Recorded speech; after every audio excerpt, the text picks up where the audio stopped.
show. The one and only, yeah, the incomparable, the impressionable, Stephen A. Smith. What's happening, Steve? What's going on, baby? How you doing, man? How you doing, boy? I'm being interviewed by you. This is strange. This is strange, but I'm loving it. This is what we do, man.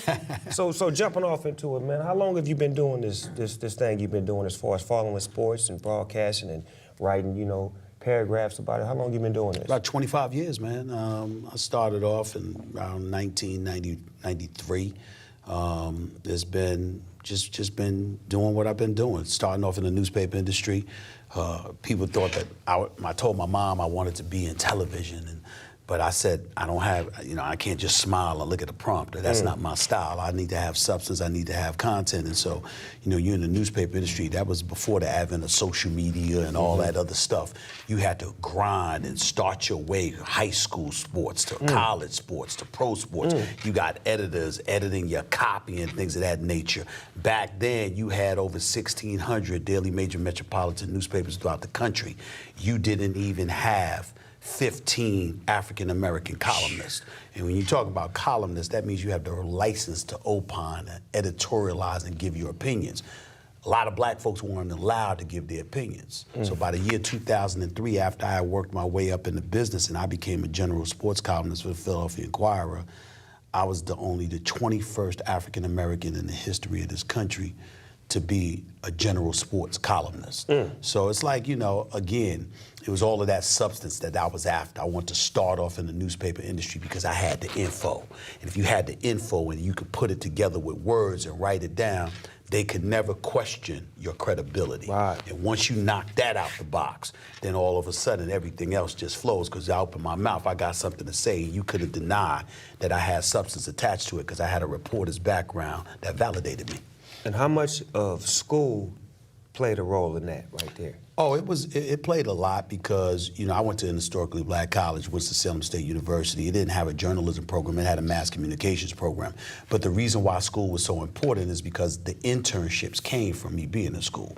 Had I not been in school, I wouldn't have got the internship. Right. Had I not gotten the internship, I wouldn't have had practical experience that said, okay, let's take a chance on giving this cat a job because he has the practical experience to back him up. I would have just been somebody. Remember, again, social media wasn't there. So you couldn't just blog and show off your stuff like that. People, there was nothing like that available to us. So you had to work your way through the terrain to climb up that ladder. And you had to get other people willing to make a sacrifice and give you an opportunity and take a chance on you. And that was the politics of the game. What was the column that you wrote or the interview that you did that gave you the inspiration to know that you could be where you at now?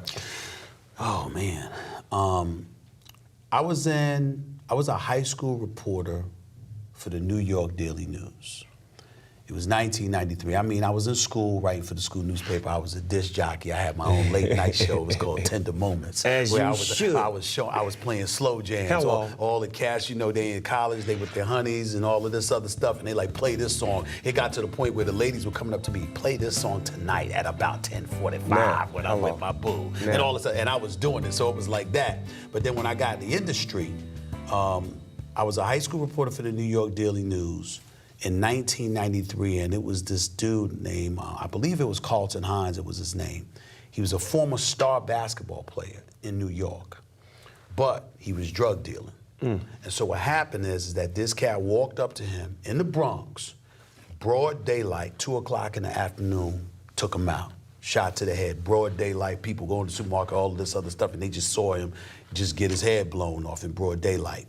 Well, I did the story, but I went and I got his mom and I got his brother, and then it was a compelling story because the mother just refused to believe, regardless of the mountain of evidence, that her son was selling drugs. She just refused to believe he was a part of that game. And so I got that story and I got the inside scoop to such a degree that everybody came clamoring towards me, and they was like, this dude just knows how to go get that info, and we got to pay attention. So suddenly the Philadelphia Inquirer, the Philadelphia Daily News, the Seattle Times, and all of these other places came looking for me to be a reporter. And I said I must be doing something right because everybody across the country wants to get a hold of me. They wasn't looking for you like the police be looking for you, but they were looking for you. They were looking for me. They were I looking like for me. that. I like that. I love that because, see, that shows growth. And see, a lot of people just see you on TV. They just think Stephen A. just woke up one morning and they just gave him a job and threw him on TV. No, it's a struggle. It's a grind to this. Anybody that's successful had to have something to strive for to get where they're at. The thing about it is, man, I never really paid attention to that. I'm going to tell you why. I don't like to get pissed off. I'm passionate enough normally. I don't need an excuse to get more pissed off than I usually am. I truly don't. I'm a happy dude, but my trigger's quick. You know, it's like I'm not gonna take much nonsense. And the reason I'm that way is this. Let's say, for example, they see Stephen A., they say Screaming A and all of this other stuff. Damn right I'm loud. I'm sitting, I bring the barbecue. It ain't just the barbershop, the barbecue. You know, the family reunion. I bring all of that to television because that's how I like to roll. Right. My thing is that when cats come at me and try to question, oh, this is all he is, what they're doing in essence is trying to get you to forget about my resume. If you look at my resume, New York Daily News, Philadelphia Inquirer getting promoted 9 times, having a salary that jumped from $53,000 to $250,000. You look at me on television, CNN, CNN Sports Illustrated at one time, go from there to Fox Sports, go from there to ESPN, and all of this stuff in between. Anytime somebody says something, if you notice, they get quiet when I say, can you please show me your resume and put it up next to mine?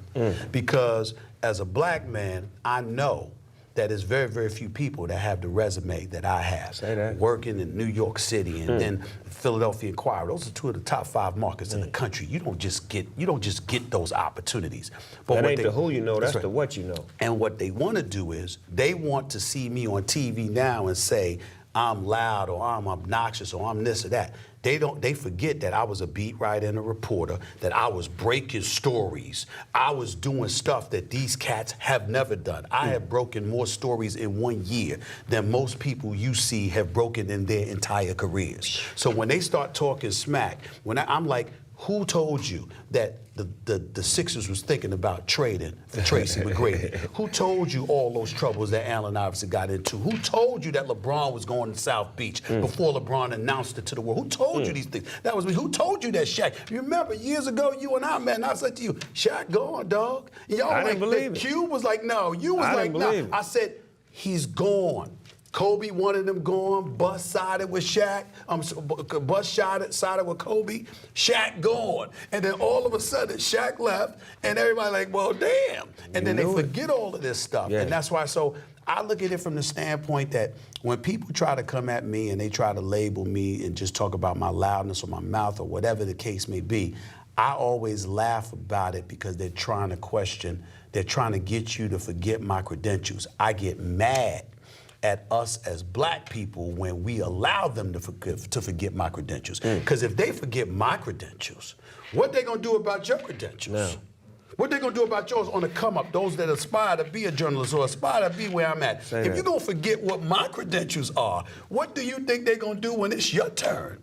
Don't let them forget. And that's why you'll see me raise up on people from time to time. So how do you feel about being one of the first people to have the type of show that you have, which is First Take, and now I'm watching imitations, duplications, impersonations. I'm watching it all, you understand what I'm saying? So it's like, as a rapper, I had to deal with that at a certain point when I was watching people do what I did and was getting credit for what I did, and they spent off and did the same thing. But I learned how to take it on the chin and say, you know what, I'm inspirational. How do you feel about that? I don't think about them. My attitude is I'm still doing what I'm doing. I don't have time to look back. It's like a track meet. I turn back, I look back, you might catch me. Let me keep striving forward, doing what I do. I will be the first to admit that, you know, when it comes to competition, you're paying attention to those ahead of you. To those behind you, you're not really paying much attention to. But my cause for it is annihilation. I'm not trying to just just beat you. I'm trying to be Jordan-esque. I'm trying to make it so you don't even want to compete with me. You understand? Do you match my energy? Can you match my intellect? Can you match my information? Can you match my context? But I'm also mission-minded. Right. You know, when I think about, I remember years ago, and you'll remember this when I bring it up to you, I was hosting my show, Quite Frankly, on ESPN2. And I had this black conservative named Armstrong Williams on, all right? and I had you on. Yes, sir. Via satellite. And I brought you on because Snoop Dogg is not only a hip-hop artist, hip-hop guru and mogul, we all know that, but a highly intelligent individual who can articulate and disseminate a message to the masses that will resonate with everybody. My whole thing with Armstrong Williams, who's a relatively nice guy, he has conservative views and he was critical, very critical of you and others. And what you said to him was, it ain't always about the criticism. Help a brother out, educate us, be constructive when you coming at us, and maybe we'll be receptive to listening. It was important to me that a show like that transpired because it aligns with my goals. I know I got mine. Right. I'm going to continue to get mine. I know you got yours. You're going to continue to get yours. But the common denominator that we share, along with Magic Johnson, Right. Cube, and so many others, is that we don't hesitate to give back. And we don't let you define how we're going to give back. No. We're letting you know there's a level of education that comes along with this. And so for me to have a show, to have a 2-hour platform every weekday morning, it's like I'm not sitting there trying to bring people on just to get ratings. I want you to know who I know. I want you to know that if you say something about Snoop, well, you know what, you might have to deal with Stephen A. And not only will you might have to deal with Stephen A, but you might have to deal with Stephen A bringing Snoop on to address you, because at one time or another, he may not have had the right platform in order to do that. Yes, sir. I'm making sure that I'm serving as a conduit to all of those cats from my community who mean the world to us and is about uplifting all of us so we can make a better way for all of us. Sir. That's what it's all about, and that's part of the mission, and that's why I can't lose, because my mission is greater than most of my competition, in my opinion. They don't have a chance in my mind. That's how I approach it. I like that. I like that. You way ahead of the competition. I don't even look at them no more either. I just look at, you know, what I do and what I'm supposed to be doing, and in that way, everything plays the way it's supposed to be. Yeah. We play to win. No doubt. Well, you win it. You win a lot, bro. I'm in the compound. I can see it for myself. The evidence is here. Hey, Got man. a damn compound. Hey, Steve, but I mean, what did you think, man? I've been doing this for so long, and I had to figure a way to become a businessman and not just become, you know, the worker. Because, you know, we come in the game as being the worker or the player, so to speak, because we love to play and we love to score and get highlights and be the MVPs and championships. But after a certain point of watching the world, the owners run the world.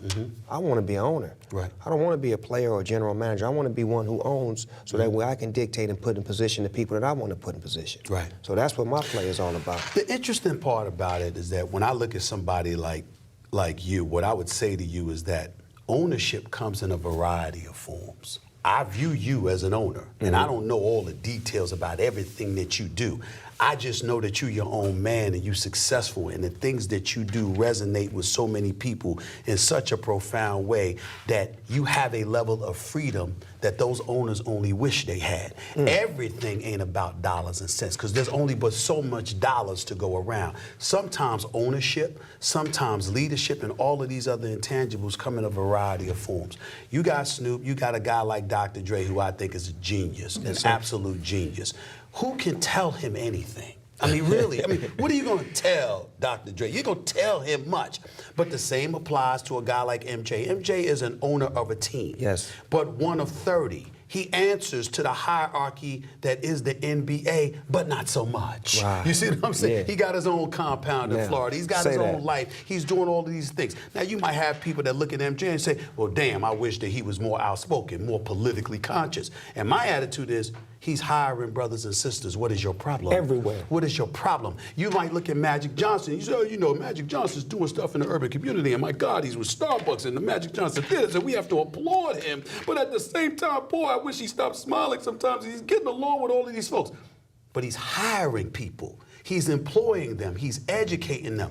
You're doing the same thing. Yes, sir. Dre's doing the same thing, and so many others. And to me, that's what it's all about. And a lot of times people, particularly from our community, want to be about the business of telling you how you're supposed to do it. And you know, you got somebody like Jay-Z that'll be the first to let you know. He'll sit up there, as for the critics, tell me I don't get it. Everybody can tell you how to do it. They never did it. No. And I'm like, I love that line because it's say the that. absolute truth. Everybody got opinions, but so many people have walked the path that cats like y'all have walked. So sometimes shut the hell up, fall back, and just acknowledge what cats are doing and learn from them and be the ultimate thief that you're supposed to be. Still brilliant, still knowledge, still motivation, and all of those different things. Because that's damn sure what I do. Wow. And I give a speech. Every one of my speeches that I give throughout this country, I say this one line. I say, I'm brilliant because I know I'm not. I simply listen to those who do, and I learn from them.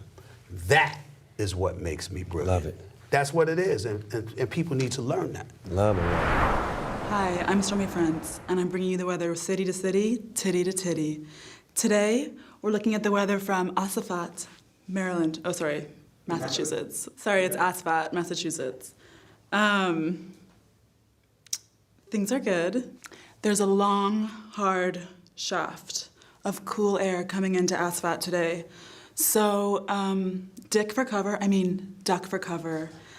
as soon as you see that cloud rolling in. Do I need to wrap that up somehow? Should always wrap it up. Okay. Oh.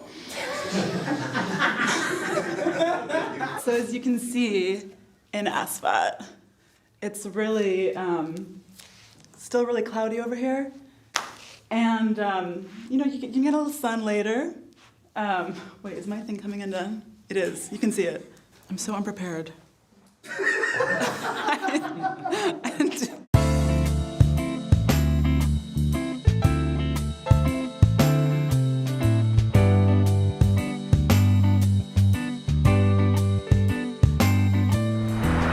have never heard you speak publicly wishing for somebody to fall. Never. Wishing for somebody to fail. Now, I know people might interpret it that way. For me, I am here to emphatically state to you that that is not true. I'm never rooting for cats to fall. I want cats to thrive. When you see me going off, I'm pissed off because I know they blew opportunities. I'm not happy about it. I'm like, what are you doing? What are you doing? Like, listen, forgive me for going here, but I got to because I'm in the house with you. One of my favorite times talking to you on television, I actually called you on the air to address weed. It's my favorite moment. It's my favorite moment. Now everybody knows I'm telling all these cats stay off the weed. Always. Always, right? And they get on me, man. What the hell's bro? You're supposed to be a brother. Where you grow up at? I'm like, whoa. First of all, I got family members that do it. That's still all right, good I got friends that do it. My man Snoop, he gives new meaning to green rooms. We all know. Ask him what I have said. No. Nothing. I said, why? Because it's not about the weed. It's about the fact that it's costing you money. So mind you, I'm saying all of this and I'm getting crucified. I bring Snoop Dogg on national television and Snoop Dogg is like, I'm my own man, I'm my own brand. I don't got a commissioner, a head coach, a general manager, a president, a CEO answering to that's telling me I can't do this where it's messing with my bottom line. So these cats gotta know, you not me. You don't have it like that. You work. You chose to be in the NFL. You chose to be in the NBA. These are their rules, and you got to play their game in order to get that paper. Yeah. Man, Snoop dropped science. And I'm like, oh, so I haven't said that for 3 years.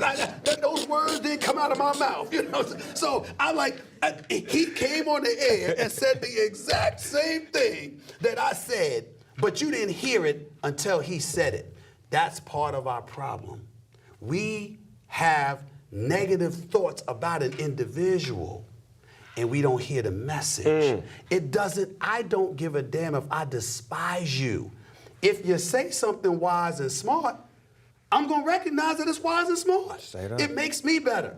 But on far too many occasions, you got these cats who are young men, but they expose themselves as being childlike at times because they get caught up in who the messenger is as opposed to the message and then wonder why the hell we tell them they lost. No, you spitting truth right there, because even when it comes to like raising my kids, right, my sons, when I was raising my sons when they was younger, I would say certain things to them that they wouldn't listen to, but then I would bring in Deion Sanders or a couple of my NFL buddies or some people that were celebrities, and they would say the same thing that I said, and my kids would listen to them, and I'd be like, well, you know what? I'm gonna get smart now. I'm gonna start using my homies to help deliver the message to my kids, because we all a family, and it takes a village to raise one kid anyway, and I'm looking at my sons now, They productive young men. They're able to move and groove, and they respectable citizens in the world based off of the teachings that I gave them, not just from me, but from me using my friends and my people that can teach alongside of me while I'm trying to raise these kids. And that's what we're supposed to be doing, because we have an obligation to give back, but also not to tolerate stupidity and not to give the impression that you're going to get over. If you let folks get over, particularly youngsters on the come up, you set the stage for them to be disappointed, their hearts get broken, because reality is going to pimp slap them. It's just that simple. You can't do that to them. You have to let them know this is what is going to be. This is what is waiting for you, whether you like it or not. And I'm really, really big on that, bro. It's about being real. It's about being as authentic as you can possibly be. When people look at you, they got to know you mean it. And I know, if nothing else about me, when you listen to me and you see me speak, you know I mean what the hell I say. In a real way. So I know you know my main man, Jamie Foxx. He doing a movie, right? Oh my God. And he's hilarious. He did a character that was similar to you, man. And let's be clear, he stole his style from me. But a real announcer doesn't have to wear pants. Let me explain something to you. Let me say something to you. Had we not been twins, I would have more hair. You took half of my hair. Little off the top, bang. How you feel about that? I know you got a funny bone in your body. Man, I love it. Listen, you can't sit in the position that I'm in, coming at cats every day and then get all soft when they get at you. I didn't think my hairline was that damn bad. You know what I'm saying? Let me be clear. But man, damn, it was funny. It was a Cleveland A. Smith. It was hilarious, man. We got something planned coming. I'm gonna get him back. But we got something planned coming. But that's my man. You know, he called me and he told me he was gonna do it. He said, so he got your permission first. Oh, no doubt. He did it first, but then he called me and said, I got more. You good with it? I said, I'm good, man. Do your thing, bro. But I mean, it's all love, because like I said, they encourage me. All of y'all encourage me like I encourage y'all. It's like, how am I get mad at Jamie? Jamie, I need you. What you need? Now. When? Show up. Done. You know, I'm gonna get mad at him. He's a comedian. That's what he do. It's kind of stupid. I mean, it ain't gonna help me to get mad. Matter of fact, it's gonna make people like you more, man, believe it or not. You don't mess with comedians. You can't win. No. Man, you laugh and get a little. First of all, it is funny. But even if it wasn't funny, I'd still laugh, because I'm like, I ain't messing with no damn Jamie Foxx. I mean, I can't win that argument, dog. You don't win with comedians, bro. They go on and on. On and on and on, nonstop. A movie 3 years later still talking about you. Still talk about you. And it's funny as hell, too. No, you can't win that. Comedians should always be your best friends. Right. You know what I love? I love when you get on there and you and Max. I love Max. I can't even front. I love Max. Max got hard. I love the way Max get down with you, and then he tries. You shaping him, though. You shaping him. He tries. You shaping him. He tries. You shaping him, though. There are levels to this. That's your word. There are levels to this. You shaping him, Steven. I'm trying. You shaping him. I'm trying. The better he is, the better it is for the show. So I'm not hating, but there are levels to this. He's got to get up. Levels and layers. He knows levels and layers. Say what? You seen that old rap video of him? Yeah. He did good. He did good. He did good. He did good. Got skills, got stamina, got hands of stone like the champ from Panama.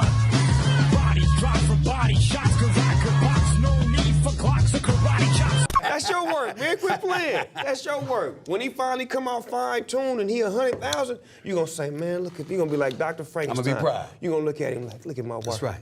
Look at him. There's no success without a successor. There it is there. You know what I'm saying?